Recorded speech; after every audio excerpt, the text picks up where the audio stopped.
राधे दोस्तों, कैसे हैं आप लोग। आई होप आप ठीक होंगे। तो कल यार हम कहीं बाहर चले गए थे, इसी वजह से क्लास नहीं हो पाई, उसके लिए सॉरी। कल हम क्लास नहीं ले पाए आपकी। तो चलिए, आज की क्लास है एनसीईआरटी की। 50 क्वेश्चन है इसमें टोटल। तो चलिए आज हम करते हैं अच्छे से अपना। आई होप आप लोग अच्छे होंगे और अच्छे से कर रहे होंगे तैयारियाँ, क्योंकि एग्जाम तो देखो एक महीने डेढ़ अब हो गई, 2 महीने, जुलाई में होगा, मई जून आपको और मिल गया टाइम, तो इतना टेंशन लेने की बात नहीं है। तो चलिए, पहला क्वेश्चन है, माँ सरस्वती को हम नमन करते हुए अपनी क्लास के आरंभ करते हैं। और आप लोग लाइक सब्सक्राइब जरूर कर दीजिए, अपने अपने स्तर पे शेयर कर दीजिए।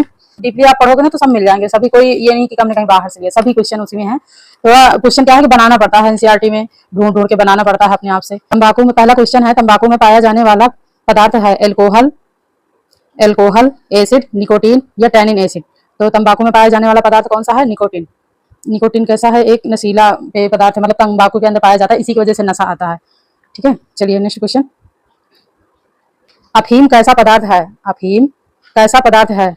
एक नशीला पेय पदार्थ है, एक विशेष खाद्य पदार्थ है, विटामिन और खनिज पदार्थ है, इनमें से कोई नहीं। तो अफीम कैसा है? एक नशीला पेय पदार्थ है। ठीक है, अफीम एक नशीला पेय पदार्थ है। शराब आता है, शराब हो गया, भांग हो गया, अफीम हो गया, और तंबाकू है, और चाय है। चाय भी देखो एक नशीले उसमें आता है। चाय पीने से फुर्ती तो आती है अभी चाय, लेकिन यह है कि चाय भी एक मादक पदार्थों में ही गिनती होती है। ठीक है, तो चलिए नेक्स्ट क्वेश्चन। चाय में पाया जाने वाला एसिड है, चाय में पाया जाने वाला अल्कोहल कौन सा है? ये बताना है। निकोटिक एसिड, क्लोरोजेनिक एसिड या टैनिन एसिड या उपर्युक्त सभी। तो चाय में पाया जाने वाला कौन सा है? Tannin acid. टैनिन एसिड ये चाय में पाया जाने वाला एक अल्कोहल है। इसी की वजह से कहते हैं ना, चाय पीने की आदी हो गए, नशा, थोड़ा चाय ना पियो तो नशा सा रहता है। तो जो चाय पीते हैं जान लें उसमें टैनिन एसिड होता है, इसी की वजह से भूख नहीं लगती। चलिए, एक सामान्य स्वस्थ मनुष्य का रक्तचाप होता है। और एक बात और बतानी थी आपको, जो कॉफी है, कॉफी में कौन सा पाया जाता है? कॉफी में आपको नहीं पता होगा, कॉफी में बता दूं कौन सा पाया जाता है। क्लोरोजेनिक एसिड कॉफी में जो पाया जाता है। एक मिनट, यहाँ पे है, ये है। कॉफी में कौन सा पाया जाता है? कॉफी में बता दूं, कॉफी में क्लोरोजेनिक, यहाँ लिख देती हूँ। ठीक है, क्लोरोजेनिक एसिड। ठीक है, ये कॉफी में पाया जाता है। कॉफी में देखो कैफीन भी होता है, कैफीन चाय में भी होता है। आमतौर पे कैफीन होता है चाय में, कॉफी में, कोको में पाया जाता है, लेकिन विशेष रूप से जो कॉफी में क्लोरोजेनिक एसिड है ना, इसकी वजह से ज्यादा वो होता है। ठीक है, जो मतलब मादक में आता है, जहरीला पदार्थ जो। एक सामान्य स्वस्थ मनुष्य का रक्तचाप होता है, एक सामान्य स्वस्थ मनुष्य का रक्तचाप होता है 130 प्रति 70 mmHg होता है, या 120 से 130 प्रति 70 mmHg होता है, या 140 से प्रति 90 mmHg होता है, या 90 से 60 mmHg होता है। तो कितना होता है एक सामान्य स्वस्थ मनुष्य का रक्तचाप? अब देखो, और तो मैं कहीं और दूसरी बुकों में तो मैंने नहीं जानती हूँ, पर यह है कि मैंने एनसीईआरटी में जो देखा है, एनसीईआरटी के हिसाब से मैं बता रही हूँ, आंसर इसमें था 120 से 130 70। वैसे मैंने और जगह देखा था तो उसमें 80 था। ठीक है, उसमें 80 था, 130 से 80 या 120 से 80 था प्रति 80 mmHg। लेकिन उसमें जो एनसीईआरटी में है, एनसीईआरटी में 120 से 130 प्रति 70 mmHg था। इतना था सामान्य व्यक्ति का, चाहे आप देख लेना। दांतों में होने वाले रोग हैं, दांतों में होने वाला रोग है कायरीज नामक, पायरिया नामक, एबी दोनों या रिकेट्स। तो दांतों में जो होने वाला रोग, वैसे रिकेट हड्डियों से संबंधित रोग है, लेकिन जो दांतों में होता है, स्पेशल मुंह में अंदर जो दांतों में होता है, वो दोनों है, ए और बी दोनों है, पायरिया और कैरीज नामक दोनों रोग होते हैं। ये कैरीज नामक रोग ऐसा है, जो दांत क्या है ना, कि पायरिया तो आपको पता ही होगा, मतलब बदबू आती है मुंह से, बहुत ज्यादा जड़ें सड़ जाती हैं। लेकिन कैरीज नामक जो रोग है ना, ये दांतों को मतलब खराब कर देता है, ऊपर से कैल्शियम की कमी कारण ये खराब हो जाते हैं, धब्बे धब्बे से दांत दिखते हैं। ये ऐसे रहता है, कुछ लोगों के दांत ऐसे साफ से नहीं दिखते ना, तो यही रोग है। चलिए नेक्स्ट क्वेश्चन। राष्ट्रीय परिवार कल्याण कार्यक्रम है केंद्र सरकार द्वारा चलाया गया कार्यक्रम, विश्व संगठनों द्वारा चलाया गया, या जिलाधिकारी द्वारा चलाया गया, या ए और बी दोनों। तो परिवार कल्याण कार्यक्रम जो है, ये किसके द्वारा चलाया गया है? ये ए और बी दोनों होगा, ए और बी दोनों ऑप्शन। ये केंद्र सरकार तथा विश्व संगठन द्वारा चलाया गया, दोनों मिलकर चलाती है इस संस्था को। चलिए, बाल रक्षा केंद्र का संचालन कौन करता है? बाल रक्षा केंद्र का संचालन कौन करता है? बाल, ठीक है, बाल रक्षा केंद्र का संचालन ग्राम प्रधान करता है, या नगर पालिका द्वारा करता है, या राष्ट्र अधिकारी करता है, या राष्ट्र द्वारा किया जाता है? तो देखो, राष्ट्र अधिकारी, राष्ट्र द्वारा तो ये उच्च लेवल पे होता है जब। ठीक है, इसमें पूछा गया है, जो एनसीईआरटी में है, एनसीईआरटी में नगर पालिका द्वारा। ठीक है, स्थानीय जो होते हैं ना, टाउनशिप एरिया में, तो कौन करता है? नगर पालिका द्वारा। ठीक है, चलिए नेक्स्ट क्वेश्चन। वायुमंडल में कार्बन डाइऑक्साइड कितने प्रतिशत होता है? वायुमंडल में कार्बन डाइऑक्साइड कितने प्रतिशत होता है? 20% होता है, या 0.09% होता है, 00 बोलो चाहे बात बराबर, 00.03% होता है, या 00.04% होता है? तो वायुमंडल में कार्बन डाइऑक्साइड पूछा है, ना कि ऑक्सीजन। प्रतिशत पाया जाता है। देखो 20% तो पाया जाता है ऑक्सीजन, ठीक है, ये 20% तो ऑक्सीजन पाया जाता है और 78% नाइट्रोजन होता है ना, 78% क्या होता है, नाइट्रोजन होता है। तो इसमें कार्बन डाइऑक्साइड पूछा है तो कार्बन डाइऑक्साइड कभी आता है, ऐसा नहीं है कि नहीं आता है, ठीक है। तो इसमें कौन होगा ऑप्शन में 0.03% इतना कार्बन डाइऑक्साइड होता है। बाकी के कार्बन मोनोऑक्साइड बाकी के अन्य गैसें जो होती हैं वो 0.9% पाई जाती है, ये जो ऊपर वाला बी वाला है। और जलवाष्प तो 4% पाई जाती है, 0.04% पाई जाती है, ठीक है। ये सारी गैसें याद रखना पड़ता है क्योंकि ऑप्शन में बदल बदल के आता है, ऑक्सीजन नाइट्रोजन तो बहुत बाकी के आने लगे ना तो सबको पता होता। चलिए नाइट्रोजन गैस होती है गंधहीन, गंधयुक्त, रंगहीन, गंधहीन, स्वादहीन या उपरयुक्त सभी। तो नाइट्रोजन कैसी होती है, कैसी गैस है, रंगहीन, गंधहीन, स्वादहीन, ठीक है। गंधयुक्त नहीं होती, यहाँ गंधयुक्त लिखा, गंधयुक्त नहीं होती। नाइट्रोजन गैस की वजह से ही जो ऑक्सीजन है ना, ऑक्सीजन इतना मतलब कंट्रोल में और बराबर मात्रा में काम करता है। जैसे कि हम ऑक्सीजन को उपस्थित में हम जलाते हैं माचिस के कैंडल वगैरह तो जल जाती है, अगर ऑक्सीजन बिल्कुल नहीं है तो बुझी जाएगी, जलेगी ही नहीं, है ना, ये भी होता है। तो ऑक्सीजन उसको जो है मेंटेन करके रखती है, उसकी मतलब ऑक्सीजन नाइट्रोजन गैस है, नाइट्रोजन की बात बता रहे हैं। नाइट्रोजन गैस जो है वो मेंटेन करके रखती है, ऑक्सीजन की तीव्रता को कम करती है, वरना ऑक्सीजन गैस बहुत तीव्र है, ठीक है। तो अब चलिए नेक्स्ट क्वेश्चन, ऑक्सीजन की तीव्रता को कम करने वाली गैस है, ये तो मैंने पहले ही बता दिया। ऑक्सीजन की गैस को कम करने वाली तीव्रता को कम करने वाली गैस कौन सी है, कार्बन डाइऑक्साइड गैस है, मोनोऑक्साइड गैस, नाइट्रोजन गैस है, आर्गन गैस है। तो कौन सी गैस है, नाइट्रोजन गैस है, जो ऑक्सीजन की तीव्रता को कम करती है, वरना तो ऑक्सीजन के उपस्थित में हर चीजें जल के भस्मी हो जाए, इतना ज्यादा मतलब तेज होती है ऑक्सीजन गैस की तीव्रता बहुत होती है, उसको कम करने का काम नाइट्रोजन करती है। और नाइट्रोजन गैस कार्य करती है, नाइट्रोजन गैस कार्य करती है ऑक्सीजन गैस के साथ क्रिया करके नाइट्रिक एसिड गैस बनाती है। ऑक्सीजन गैस की जलनशीलता को कम करती है। कुछ पेड़ पौधे नाइट्रोजन ग्रहण करके उसे प्रोटीन के रूप में बदल देते हैं, या उपरयुक्त सभी। तो क्या होगा इसमें, उपरयुक्त सभी, ये सभी नाइट्रोजन गैस के कार्य हैं, मैंने इसलिए इसमें सारे लिख दिए क्योंकि एक ऑप्शन में आता नहीं है। तो उपरयुक्त सभी। चलिए नेक्स्ट क्वेश्चन, एक व्यक्ति को कितने घन मीटर वायु की आवश्यकता होती है, एक व्यक्ति को कितने घन मीटर वायु की आवश्यकता होती है, 60 घन मीटर, 80 घन मीटर प्रति घंटे, या 81 घन मीटर प्रति घंटे, या 90 घन मीटर प्रति घंटे। तो कितना होता है, 81 घन मीटर प्रति घंटे, मतलब एक घंटे में 81 घन मीटर एक स्वस्थ व्यक्ति के लिए वायु की आवश्यकता होती है। अगर रोगी व्यक्ति है तो उसको 100 होता है, उसको जरूरत कितनी होती है, 100 घन मीटर रोगी व्यक्ति के लिए, ठीक है, रोगी व्यक्ति के लिए। चलिए नेक्स्ट क्वेश्चन, वायु में ऑक्सीजन कितने भाग सक्रिय है। देखो ऑक्सीजन कितने भाग सक्रिय है, बाकी सभी भाग थोड़ी ना, हम मतलब जितने सक्रिय है वही तो हम यूज में हमारे आ रही काम आ रही है। वायु में ऑक्सीजन कितने भाग सक्रिय है, 2/5 भाग, 4/5 भाग, 1/5 भाग या 3/5 भाग। तो वायु में कितने प्रतिशत, ये वाला मैंने क्वेश्चन इससे पहले भी लगता करवाया है। कितने प्रतिशत है वायु में ऑक्सीजन की मात्रा, कितने भाग सक्रिय है, 1/5 भाग, ठीक है, इतना सक्रिय जो हम यूज कर रहे हैं। वायु में जल वाष्प की कितने प्रतिशत मात्रा पाई जाती है, अभी हम इसके पहले वाले क्वेश्चन में बताए थे सारे। वायु में जल वाष्प की कितने प्रतिशत मात्रा पाई जाती है, 0.05%, 0.3%, 0.4%, 0.2%, ऐसे ऑप्शन निकल आता है 0.4%, ठीक है, एक मिनट, 0.4%। चलिए वायु का शुद्धिकरण वायु का शुद्धिकरण होता है पेड़ पौधों द्वारा, आंधी तथा वर्षा द्वारा, या सूर्य के प्रकाश द्वारा, या उपरयुक्त सभी। तो वायु का शुद्धिकरण देखो उपरयुक्त सभी होते हैं, ठीक है, सूर्य के प्रकाश द्वारा, आंधी तथा तूफान। अब ये थोड़ा इसमें हो जाता है कि आंधी क्यों, लेकिन आंधी तूफान जब आती है ना, अशुद्ध हवा को उड़ा ले जाती है, जब बारिश होती है तो देखिए मौसम कितना साफ साफ दिखता है, एकदम क्लीन है ना, तो ये भी शुद्धि का काम करते हैं। चलिए नेक्स्ट क्वेश्चन, प्लीनस संवातन की कैसी व्यवस्था है, प्राकृतिक संवातन है, कृत्रिम संवातन है, पारगामी संवातन है, या उपरयुक्त सभी। तो प्लीनस संवातन की कैसी व्यवस्था है, तो कैसी व्यवस्था है, कृत्रिम, ठीक है, प्लीनस कृत्रिम में आता है, ठीक है। चलिए नेक्स्ट क्वेश्चन, कृत्रिम संवातन के मुख्य साधन है, कृत्रिम संवातन के मुख्य साधन है सामान्य विद्युत पंखे, एक मिनट, सामान्य विद्युत पंखे, निर्वातक पंखे, वातानुकूलित संयंत्र, या उपरयुक्त सभी। तो कृत्रिम के क्या होंगे, उपरयुक्त सभी हैं, ठीक है, उपरयुक्त सभी आते हैं, विद्युत पंखे, निर्वातक पंखे, ये पंखे क्या सारे इलेक्ट्रॉनिक चीजें हैं ना, तो ये कृत्रिम में नहीं आते, ये सब कृत्रिम में आते हैं। वातानुकूलित संयंत्र, ये भी जानते होती है, आगे से हवा जो पीछे मतलब वो बाहर को जो एग्जॉस्ट वगैरह होता है, एग्जॉस्ट वगैरह वो है। चलिए, कितने डेसिबल से अधिक ध्वनि मनुष्य के लिए घातक है, कितने डेसिबल से अधिक ध्वनि मनुष्य के लिए घातक है, 40 डेसिबल से अधिक, 30 डेसिबल से अधिक, 50 डेसिबल से अधिक, या 60 डेसिबल से अधिक। तो कितना है, 40 डेसिबल से अधिक मनुष्य के लिए घातक है ध्वनि। जल प्रदूषण से होने वाले रोग हैं, जल प्रदूषण से होने वाले रोग हैं, हैजा पेचिस, मोतीझारा कैंसर, पीलिया, आंतों में सूजन, या उपरयुक्त सभी। तो क्या है, उपरयुक्त सभी, ठीक है, सभी, ये सभी जल प्रदूषण से होने वाले हैं रोग।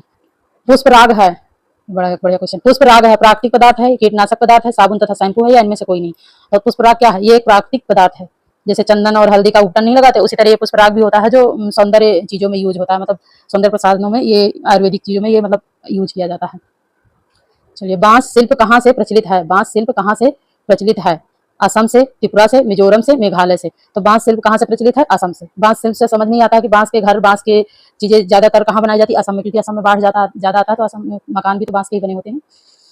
चलिए, जैसे जैसे आय बढ़ती है वैसे वैसे भोजन पे होने वाला व्यय डॉट डॉट हो जाता है। तो कैसे होता है? जैसे जैसे आय बढ़ती है वैसे वैसे भोजन पे होने वाला व्यय, व्यय कह लो या खर्च कह लो, है सरल भाषा में, खर्च ज्यादा होता है कि कम होता है, ये बताना। ठीक है, आय अगर बढ़ेगी तो ज्यादा आप खाओगे कि कम खाओगे? चलिए ऑप्शन बताते हैं। घट जाता है, बढ़ जाता है, ऊपर ऊपर हो जाता है, या इनमें से कोई नहीं। तो आय बढ़ेगी तो भोजन पे होने वाला जो खर्च है वो घट जाता है। ठीक है, बाकी की चीजों में फिर इंसान खर्च करने लगता है, भोजन थोड़ी खाता रहेगा। मतलब विलासतापूर्ण वस्तुएं भी खरीदने लगता है और चीजें भी।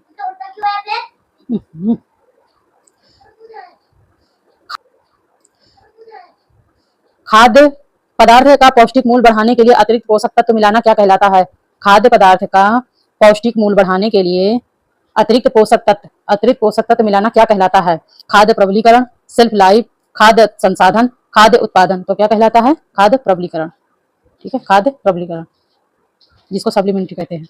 चलिए, मूल्य मूल्य नेक्स्ट क्वेश्चन। मूल्य की विशेषता नहीं है, मूल्य की विशेषता नहीं है, व्यक्तिगत, अस्पष्ट, अनिश्चित या सार्वजनिक। तो एक ही नहीं है इसमें, सार्वजनिक। मूल्य सार्वजनिक नहीं होता, मूल्य व्यक्तिगत भी होता है, जो व्यक्ति के खुद के अंदर होता है। ईमानदारी, अच्छाई, दया भावना, ये सब क्या है? व्यक्तिगत है। आस्पट जो दिखाई ना दे, जैसे क्या है, ईमानदारी किसी की दिखाई थोड़ी देती है, जो खुद उसके अंदर है। तो किसी के अच्छाई पहले से थोड़ी पता होती है कि वो हमारे साथ अच्छा करने वाला है, तो इस आसपास होती है, मतलब दिखाई नहीं देती है, जो वो है। ठीक है, मूल। अनिश्चित, जिसका कोई निश्चय नहीं है, निश्चित नहीं है, जैसे कुछ होने वाला होता है फ्यूचर में और हमें पता नहीं होता है ना, होगा ये, जैसे कहते नहीं भगवान भरोसे या ऊपर वाला जानता है क्या होगा। तो वो चीज है कि निश्चित नहीं है पर मूल्य है, जो हमें दिखाई नहीं दे रहे हैं, पर अनिश्चित है, पर है मूल्य। ठीक है, चलिए, श्री काला हस्ती का संबंध है। श्री कला होगा यार, काला हस्ती क्या है? श्री कला हस्ती का संबंध है, हस्ती, श्री कला हस्ती का संबंध है उड़ीसा से है, केरल से है, तमिलनाडु से है, आंध्र प्रदेश से। तो कहाँ से है श्री कला हस्ती का संबंध है? श्री कला हस्ती का संबंध कहाँ से है? आंध्र प्रदेश से। आंध्र प्रदेश से। श्री कला हस्ती क्या है ये जान लो। ठीक है, ये एक मतलब मंदिर का नाम है, ये हिंदू धर्म का एक पवित्र मंदिर है जो आंध्र प्रदेश में है। आंध्र प्रदेश में एक मंदिर है। ठीक है, मैं यहाँ लिख दूँ, एक मिनट। मंदिर है, उस मंदिर का नाम है तिरुपति। तिरुपति जिले में है यार, तिरुपति जिले में हिंदू धर्म का मंदिर है। कहाँ लिखूं, मैं जगह नहीं, चलो मैंने बता दिया। ठीक है, ये आंध्र प्रदेश जो कला हस्ती एक स्थान है, मतलब स्थान जो तिरुपति जिला है ना, वहाँ पे एक श्री कला हस्ती एक जगह है आंध्र प्रदेश में। एक मंदिर, हिंदू धर्म का बहुत पवित्र मंदिर है, बहुत जाना माना मंदिर है, तो उसी का नाम है कला हस्ती। ठीक है, चलिए नेक्स्ट क्वेश्चन। कपास का उत्पादन चक्र कितने दिन का होता है? कपास का उत्पादन चक्र कितने दिन का होता है? 200 दिन का, 300 दिन का, 100 दिन का या 350 दिन का? तो कितने दिन का होता है? 200 दिन का। कपास का उत्पादन 200 दिन का, ये इतिहास में है लिखा हुआ कपास का। चलिए नेक्स्ट क्वेश्चन। पके गई, इसमें लिखा पकाई गई। ठीक है, ये वाला। पकाई गई सामग्री के ऊपर मेवे के टुकड़े या क्रीम चिपकाना क्या कहलाता है? पकाई गई सामग्री के ऊपर मेवे के टुकड़े या क्रीम चिपकाना क्या कहलाता है? क्या कहलाता है? गेट कहलाता है, ग्लेस कहलाता है, डॉट कहलाता है या डस्ट कहलाता है? तो क्या कहलाता है? डॉट। ठीक है, डॉट जो ऊपर से सजाते हैं। चलिए, अनैच्छिक क्रिया नहीं है, अनैच्छिक क्रिया नहीं है, बाकी सभी इसमें एक को छोड़कर सभी अनैच्छिक क्रिया है। एक है जो ऐच्छिक क्रिया में आता है। ठीक है, दिल धड़कना, पाचन क्रिया, श्वसन क्रिया व नहीं, श्वसन क्रिया नहीं जाएगा, ये नहीं जाएगा, कहाँ से आ गया, ये काट दो, ये नहीं रहेगा। ठीक है, बस इतना रहेगा। दिल धड़कना, पाचन क्रिया, श्वसन क्रिया या गीत गाना। तो इसमें कौन सा है कि अनैच्छिक क्रिया नहीं है, बाकी सभी ऐच्छिक। देखो, दिल धड़कना ये हमारे बस में नहीं है, अनैच्छिक है, ये अपने आप मतलब वो हो चलता है। पाचन क्रिया ये भी, श्वसन क्रिया ये भी, ये सब अनैच्छिक क्रिया जो हमारे मतलब बस में, हमारे हाथ में नहीं है। ठीक है, जो हमारे हाथ में नहीं है, अनैच्छिक क्रिया है, जो ईश्वर द्वारा चलाए गए सिस्टम है उसी से होता है। तो इसमें एक है गाना, गीत गाना, मतलब ये क्या है?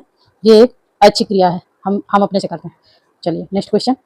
सेंट जॉन झोली का प्रयोग होता है, सेंट जॉन झोली का प्रयोग होता है हंसली में, वक्षस्थल में या कलाई में या पीठ में? तो सेंट जॉन झोली का प्रयोग कहाँ पे होता है ये बताना है। सेंट जॉन झोली है क्या, ये भी जान लो, है ना। सेंट जॉन झोली कहाँ पे होता है ये पहले मैं बता देती हूँ कहाँ पे होता है, एक तो बार बार ऊपर नीचे करना पड़ता है, ये दूसरे पेज में आ गया ना। हंसली में होता है। ठीक है, ऑप्शन इसका होगा हंसली, सेंट जॉन झोली। और ये क्या है, प्राथमिक चिकित्सा के दौरान ये उपयोग होता है। सेंट जॉन झोली नाम दिया गया, क्यों नाम दिया गया? क्योंकि ये जब एक प्रकार मतलब चोट वोट लग जाता है ना, तो उस दौरान इसका उपयोग करते हैं। जैसे गले में वैसे मोच लग गया, तो ऐसे टांग नहीं देते, ऐसे लगा के हाथ में या बांध के कुछ ऐसे टांग देते हैं, तो उसका नाम है सेंट जॉन झोली। प्राथमिक चिकित्सा है, मतलब डॉक्टर द्वारा नहीं, ये घर पे जैसे बांध के खाते हैं हम, ठीक है। तो ये हंसली का प्रयोग करते हैं गले में अगर लग जाता है तो। चलिए नेक्स्ट क्वेश्चन, माता की मृत्यु दर सबसे कम कहाँ है, किस राज्य? अच्छा, मातृ मृत्यु दर, यहाँ पे होगा मातृ मृत्यु दर, होगा मातृ मृत्यु दर। ये मातृ मृत्यु दर कहाँ पे है सबसे कम? सबसे कम किस राज्य में है ये बताना है। असम में, केरल में, बिहार में, उड़ीसा में। तो सबसे ज्यादा शिक्षित और मतलब राज्य कौन सा? केरल। वहां पे मातृ मृत्यु दर कम है जो डिलीवरी की टाइम होती है, ठीक है। चलिए चलिए, द ईट राइट मूवमेंट की शुरुआत FSSAI ने कब किया? FSSAI ये हर चीज में लिखा होता है, ज्यादातर जो सरकार द्वारा जो प्रमाणीकृत है ना, ये उसी का ये प्रूफ है, ठीक है। तो ये कब दिया गया, कब किया गया, ये पूछ रहे हैं कब किया गया, ठीक है। तो चलो 19 जुलाई 2019 जुलाई, मतलब जुलाई 2019 में, जुलाई 2021 में, जुलाई 2018 में, जुलाई 2023 में। तो कब किया गया था ये? 2018 में, जुलाई 2018 में, ठीक है। ये सप्लीमेंट्री वाले जो दवाइयाँ और वो टॉनिक है और बाकी की चीजें, दवाइयाँ जाती हैं टैबलेट वगैरह के जो पत्ते होते हैं उसमें भी होता है ये, आपने ध्यान नहीं दिया होता है, ये सब में होता है FSSAI।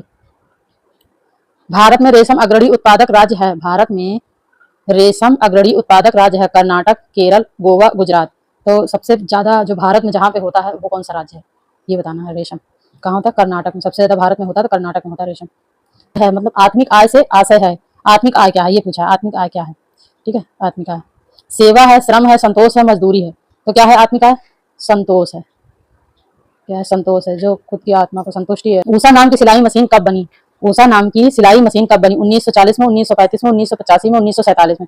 तो ऊषा नाम की सिलाई मशीन कब बनी है ये बताना है। भारत की है ये। सबसे पहले कहाँ बनी थी? कोलकाता में।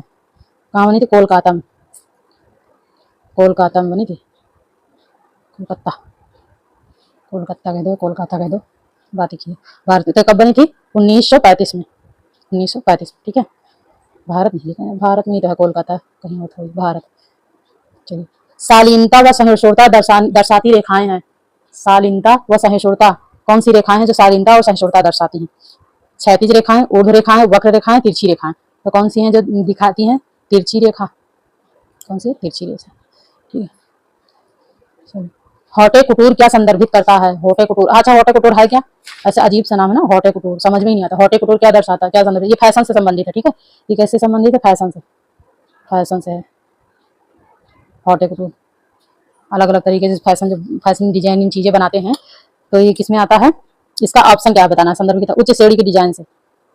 किससे है? उच्च श्रेणी की डिजाइन। यार मैंने तो कहीं पर है, ये फैशन से संबंधित है, एनसीईआरटी में उच्च श्रेणी के डिजाइन से संबंधित है, ठीक है। हॉटे कुटूर, हॉटे कुटूर। बायोडिग्रेडेबल रेशे नहीं है, ऐसे रेशे बताना है जो बायोडिग्रेडेबल रेशे नहीं है, ठीक है। कपास, नायलॉन, रेशम या लिनन। तो कौन से ऐसे रेशे हैं जो बायोडिग्रेडेबल नहीं है? नायलॉन, ठीक है, नायलॉन। क्योंकि बाकी ये जो कपास है, रेशम, लिनन है, क्या प्राकृतिक रेशे हैं, दोबारा भी यूज हो जाती हैं, लेकिन नायलॉन क्या है? है तो मतलब ये पहला वो एक तरह से सेलुलोजिक रेशा ही माना गया नायलॉन को, लेकिन ये इसमें कृत्रिम तरीके से यूज करके बनाया जाता है ना। समन्वित बाल विकास योजना के कार्य क्षेत्र में शामिल नहीं है। समन्वित बाल विकास योजना के कार्य क्षेत्र में शामिल नहीं है। सबसे पहले नहीं है। टीकाकरण नहीं है शामिल, पूरक आहार, औपचारिक शिक्षा, प्रशिक्षण। तो कौन सा है कि जो शामिल ही नहीं है, ठीक है। तो इसमें एक ही है ऑप्शन औपचारिक शिक्षा, क्योंकि बाल विकास से संबंधित है ना। देखो ऑप्शन क्या पूछा है, बाल विकास योजना। इसमें टीकाकरण, पूरक आहार, प्रशिक्षण, जो बच्चों को बुलाते हैं आंगनबाड़ी पे पढ़ाते हैं तो क्या प्रशिक्षण भी देते हैं, लेकिन औपचारिक शिक्षा किसको देते हैं? औपचारिक तो बड़े बूढ़े लोगों को और वैसे लोगों को पढ़ाते हैं ना। ये औपचारिक शिक्षा एक बीच बहुत जोर पकड़ी हुई थी। प्रसार कार्यकर्ता का गुण नहीं है। नेक्स्ट क्वेश्चन है, प्रसार कार्यकर्ता का गुण नहीं है। दूरदर्शिता, ईमानदारी, आत्मविश्वास या बीमार। इसमें बीमार ही होगा, बाकी तो सब होना ही चाहिए। बीमारी निगेटिव ऑप्शन है ना। क्या पूछा? नहीं है, ठीक है, बीमार नहीं होना चाहिए। भारत के परंपरागत हस्तशिल्प नहीं है। भारत के परंपरागत हस्तशिल्प नहीं है। एक पूछा क्या? नहीं है, नहीं पूछा। टेराकोटा शिल्प असम, ऊनी कालीन कश्मीर, काष्ठ शिल्प सहारनपुर या वर्ली शिल्प असम। तो कौन सा है जो मतलब परंपरागत हस्तशिल्प नहीं, मतलब पुरानी परंपराओं से जो नहीं चली आ रही है, बाद में वो चीज आई है। तो कौन सी नहीं है? वर्ली शिल्प असम, वर्ली शिल्प असम, ठीक है। ये है जो होती है ना, ये महाराष्ट्र के आदिवासी द्वारा ये वर्ली शिल्प कला है जो वो लोग करते हैं। मोरल का अर्थ है, मोरल का अर्थ है दीवार, फर्श, छत, खिड़की। तो मोरल का क्या अर्थ है? दीवार। दीवार इसलिए है, देखो पहले ऑप्शन में बता देती हूँ। दीवार इसलिए है दोस्तों क्योंकि ये दीवार क्या है ना, ये जो दीवार है, दीवार पे जो अलग अलग लोग चित्र नहीं बनाते हैं, अलग अलग ऐसे करके चित्र भी बनाते हैं ना, और कुछ लोग ऐसे मतलब वो भी बनाते हैं, ऐसे ऐसे लड़की ऐसे करके बनाते हैं, ऐसे ऐसे बनाते हैं। तो जो दीवार पे पेंटिंग या चित्रकारी जो बनाई जाती, कलाकृति मतलब जो कलाकृति बनाई जाती, कुछ राज्यों में ऐसे, आप राजस्थान वगैरह पर चले जाओ तो दीवारों पे बड़े अच्छे अच्छे मतलब चित्र मिट्टी से ही बनाए हुए होते हैं, फिर उसको अलग तरीके से अलग पेंट से कलर कर देते हैं, तो बड़ा अच्छा लगता है। ये कहाँ से मॉडल शब्द कहाँ से लिया गया था? लैटिन भाषा से। कहाँ लिखने में? लैटिन मोरल शब्द, ठीक है, ये मोरल। तो इसका मतलब है दीवार पे पेंटिंग चित्रकारी वगैरह बनाना, बढ़िया अच्छी अच्छी दीवारों पे जो बनाते हैं दीवार पे, तो वही है मोरल, उसी कहते हैं। चलिए नेक्स्ट क्वेश्चन। भवन निर्माण हेतु भूखंड चयन करेंगे। भवन निर्माण हेतु भूखंड चयन करेंगे। रेतीली भूमि का, दलदली भूमि का, चिकनी भूमि का, बी और सी दोनों। तो देखो बी और सी तो नहीं होंगे, एक ही होगा इसमें। रेतीली जो उपजाऊ भूमि होती है ना, उसमें अच्छे से पकड़ती है दीवार बढ़िया से, नींव भरने के लिए मतलब ये अच्छा होता है रेतीली भूमि। चलिए, सर्वत्र अमेरिका राहत सहकारिता की स्थापना कब हुई? सर्वत्र अमेरिका राहत सहकारिता की स्थापना कब हुई? 1950 में, 1945 में, 1948 में, 1946 में। तो कब हुई थी? 1945 में। 1945, ठीक है। Next question. आहार एवं कृषि संगठन का मुख्यालय कहाँ है? आहार एवं कृषि संगठन का मुख्यालय कहाँ पे है? अब ऑप्शन में है रोम, न्यूयॉर्क, जेनीवा, यूरोप। तो कहाँ पे है? रोम में, इटली में, ठीक है। इटली, रोम इटली में, इटली में है रोम। इटली की कितनी बेबत्तर हालत है, आप पता है? आप न्यूज देखते हैं, देखिए वहां पे बच्चे ही नहीं हो रहे हैं। वहां की सरकार ने बच्चे होने के लिए मतलब क्या क्या वो रख दिया, इनाम रख दिया है। वहाँ इतनी जनसंख्या कम हो गई, इटली में इतनी जनसंख्या कम हो गई है, और हमारे यहाँ देखो प्रति घंटे कितने बच्चे जन्म लेते हैं, वहां पे बच्चे नहीं हो रहे हैं। तो फ्लैट, घर और 5 साल के लिए राशन मुफ्त में सरकार वहां की दे रही है, जो है कि बच्चे पैदा करें, क्योंकि वहां की जनसंख्या बहुत कम हो गई है इटली की। चलिए, प्राथमिक चिकित्सा का गुण होना चाहिए। प्राथमिक चिकित्सा का गुण होना चाहिए। कौन सा गुण होना चाहिए भाई प्राथमिक चिकित्सा में? बातूनी, अविवेकी, अति सक्रियता, चतुर। तो कौन सा गुण होना चाहिए? चतुर होना चाहिए। देखो होशियार रहेगा तो इंसान क्या करेगा? देखो इसमें अति नहीं होगा, सक्रियता होता, अति नहीं होता। अगर ये अति शब्द नहीं होता ना, ये अति नहीं होता, सक्रियता होता तो अच्छा रहता। अविवेकी नहीं, विवेकी होना चाहिए, अविवेकी नहीं, आ नहीं होता। बातूनी तो ठीक है भाई, बातों में रोगी को अपनी बातों में ढाल के रखेगा। अगर जो चिकित्सक है या डॉक्टर है तो उसको दर्द का महसूस नहीं होगा, अपने रोग का बोझ नहीं उसको लगेगा, है ना, ये चीज है। विवेकी, देखो बातूनी, विवेकी, सक्रियता, चतुर, ये चारों ऑप्शन हो जाए। तंत्रिका तंत्र को हानि पहुंचाने वाला विष नहीं है। तंत्रिका तंत्र को हानि पहुंचाने वाला विष नहीं है। देखो है तो बहुत विष है, लेकिन जो है तंत्रिका अंदर के मतलब ऑर्गन वगैरह वो नहीं इससे मतलब वो होते हैं, वो बताना है इसमें। भांग, धतूरा, अफीम, मदिरा। तो इसमें कौन है? अफीम, जो एक नींद की तरह लगता है। इसको अफीम करने वाला नशीला व्यक्ति जो अफीम करता है ना, उसको वो ऐसे लगेगा उसको देख के कि सो रहा है या इसको नींद आ रही है। उसके असर से, उसके नशे के असर से उसको नींद ही आती रहती है, उसकी आंखें नहीं खुलती है, एकदम बंद बंद सी हो जाती है एकदम। ऐसे आपने सुना होगा पहले की औरतें क्या करती है, बच्चा बहुत रोता था, नहीं सोता था, तो थोड़ा बहुत दूध मिला के दे देती थी बच्चा ताकि सो जाए, हम काम कर लेना। पर ये नहीं देना चाहिए, देना नहीं चाहिए, क्योंकि जहर का है ना, कभी ज्यादा हो गया तो बच्चा मर गया पता ही नहीं चलेगा। किनारी पर लगाने वाला लेस है इंडिंग लेस या स्काउनिंग लेस या गैलून लेस या उपयुक्त सभी। तो कौन होगा? Ending less. कौन सा है? Ending less. ये एंडिंग लेस जो किनारी किनारी पे लगते नहीं है, बॉर्डर लेस जो हम लोग बोलते हैं, बॉर्डर में किनारियों को बॉर्डर पे लगाते हैं, सरल भाषा में कह लो, ये इंग्लिश शब्द है इंडिंग लेस, ठीक है। अनुपार्जित आय है। अनुपार्जित आय है पैतृक संपत्ति, वेतन, मजदूरी, रॉयल्टी। रॉयल्टी तो मैंने बताया था कि आपको जो प्रकाशन द्वारा पुस्तक जो छपवाते हैं उससे प्राप्त हुई आय को रॉयल्टी कहते हैं। पैतृक आय जो हमारे पूर्वजों पीढ़ी दर पीढ़ी मिलती है ना, क्या है ये? पैतृक संपत्ति है। वेतन, वेतन तो वो है जो हम कोई ऑफिस वगैरह में या कहीं पे हम ड्यूटी करते हैं उसके मतलब मजदूरी कह, मजदूरी तो एक ये है कि दिहाड़ी रूप में मिलती है, वो अलग है, लेकिन वेतन के रूप में वो मंथली जो हमें मिलती है वो वेतन है ना, मंथली रूप में। पैतृक संपत्ति, इसमें ऑप्शन होगा पैतृक संपत्ति। ये हमें क्या है कि अनुपार्जित है, मतलब ये हम खुद से अर्जित नहीं करते हैं। खुद से क्या है, मतलब खुद से तो सही पूछो तो नहीं है, पीढ़ी दर पीढ़ी दूसरों में ट्रांसफर होती रहती है। ये है अनुपार्जित आय में आती है। जन्म के 11वें दिन यह संस्कार होता है। जन्म के 11वें दिन संस्कार होता है। अन्नप्राशन संस्कार, नामकरण संस्कार, पुंसवन संस्कार या गर्भाधान संस्कार। तो कौन सा होगा? नामकरण संस्कार। 11वें दिन नामकरण संस्कार तो होता है। अनुरूपता नहीं होनी चाहिए। अनुरूपता नहीं होनी चाहिए विचारों में, एक मिनट, विचारों में, रंग में, बनावट में, संतुलन में। तो अनुरूपता किसमें नहीं होनी चाहिए? विचारों में, रंग में, बनावट में या संतुलन में? संतुलन में नहीं होनी चाहिए। देखो बिना अनुरूपता के तो विचार, रंग, बनावट ये क्या, ये एक दूसरे के अनुरूप करके ही एक काम करेंगे तो भी अच्छा लगता है, लेकिन संतुलन क्या है? संतुलन एक बैलेंस टाइप है ना, तो इसमें नहीं देखा जाता, ठीक है। ये नहीं होना चाहिए, संतुलन में नहीं देखा जाता अनुरूपता, एक बैलेंस बना के चलना पड़ता है। चलिए नेक्स्ट क्वेश्चन। एर्गोनॉमिक्स किस भाषा का शब्द है? एर्गोनॉमिक्स किस भाषा का शब्द है? लैटिन भाषा का, फारसी भाषा का, ग्रीक भाषा का या अरबी भाषा, किस भाषा का शब्द है अर्गोनॉमिक्स? ये ग्रीक भाषा का है। ठीक है। अर्गो का मतलब है काम, नॉमिक्स का मतलब है सिद्धांत या नियम। ठीक है, बता देती हूँ, एक मिनट आगे यहाँ पे अर्गोनॉमिक्स। तो देखो, इस नॉमिक्स का मतलब है नियम। क्या है? नियम। अर्गो का मतलब है काम। ठीक है, काम, नियम पूर्वक किया गया काम, एक तरह समझ लो सिद्धांत। ये कहाँ का है? ग्रीक भाषा का है। ठीक है, ग्रीक भाषा का शब्द है। चलिए नेक्स्ट क्वेश्चन। FTC का पूर्ण रूप है, FTC का पूर्ण रूप है, मतलब इसका पूरा नाम बताना है। ठीक है, फेडरल ट्रेड कमीशंस या फेडरल टेक्सटाइल कमीशंस या फेडरल टेक्सटाइल कम्युनिटी या फेडरल ट्रेड कम्युनिटी। तो इसमें कौन सा ऑप्शन है जो इसका फुल फॉर्म पूछ रहा है? तो होगा फेडरल ट्रेड कमीशन, ये होगा। ठीक है, ये है इसका मतलब। संयुक्त राज्य अमेरिका की एक स्वतंत्र एजेंसी है ये। ठीक है, संयुक्त राज्य अमेरिका की, यूएस लिख दे तो अच्छा है, संयुक्त राज्य अमेरिका की एक स्वतंत्र कंपनी है जो ये उपभोक्ता संरक्षण प्रतिस्पर्धा को बढ़ावा देती है। सोयाबीन का पनीर है। सोयाबीन के जो पनीर होता है उसको क्या कहते हैं, एक तरह से ये पूछा है। टेपो, टोफू, सोया नाटो या सोया ग्रेनेट। तो क्या है, इसको क्या कहते हैं? टोफू। जो सोयाबीन का पनीर होता है ना, सोयाबीन को ऐसे उबालते हैं, मतलब गर्म पानी में उबाला जाता है इसको, फिर सोयाबीन को निचोड़ा जाता है अच्छे से, फिर उसमें जो सफेद सफेद निकलता है ना, वो जमा के वो पनीर जो बनाते हैं। ये रेडीमेड पनीर जो आता है ना, वही है ये सोयाबीन का पनीर होता है। रेडीमेड पनीर आपने कभी खाया? वो लिया के खाना देखना। उसको पहले लाते हैं, बहुत टाइट टाइट रहता है, पैकेट में पैक रहता है, और जब उसको लाते हैं थोड़ा गर्म पानी में से डाल दो तो एकदम सॉफ्ट हो जाते हैं। उसे टोफू कहते हैं। क्या कहते हैं? टोफू। प्राथमिक चिकित्सा के जनक है, तो नाम बताना इसमें कौन है? Esmarch, Hygieia, Apollo, Coronis. तो इसमें कौन है? एस्मार्च। कौन है? एस्मार्च। एस्मार्च, ये एस्मार्च कौन थे? ये विदेशी थे। ठीक है, नाम ही से पता चल रहा विदेशी थे। इनका नाम था जोहान फ्रेडरिश। ये जर्मन के थे। कहाँ के थे? पहले लिख देती हूँ, जर्मन के थे। जर्मन के थे। ठीक है, जर्मन के थे। ऑर्गन वॉन एस्मार्च नाम है इनका। ये 19वीं शताब्दी में घायल, जैसे 19वीं शताब्दी में युद्ध नहीं हुआ था, तो युद्ध के दौरान जो घायल सैनिक थे, घायल व्यक्ति थे, तो युद्धों में क्या वहां पर डॉक्टर तो है नहीं बैठे हैं, तो ये जो सैनिक, उन्हीं सैनिक का ये हिस्सा, ये भी था, एक सैनिक ही था। तो इन्होंने क्या, इनका मतलब दिमाग और होशियारी से देखा, तो उनको कपड़े से बांध दिया कि खून ना निकले, और कृत्रिम सांस दिया। जितना मतलब इनको जितनी जानकारी थी, इन्होंने सारा अपने दिमाग से किया, तो इन्हीं को जन्मदाता कहा गया, मतलब जो प्राथमिक चिकित्सक के जनक कहा गया, कि इन्होंने सबसे पहले शुरू किया है। रेयान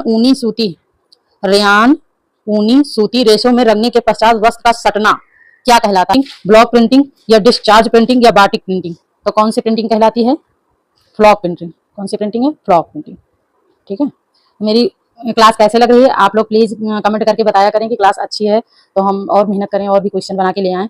तो चलिए, अब तक के लिए यहीं तक। आप लोग पसंद आई हो क्लास तो लाइक एंड सब्सक्राइब जरूर करिएगा। Thank you for watching this video. Thank you so much. वैसे हम कहें ना कहें, आपको मर्जी होगा तभी करोगे, लेकिन कहना अपना फर्ज है। चलिए।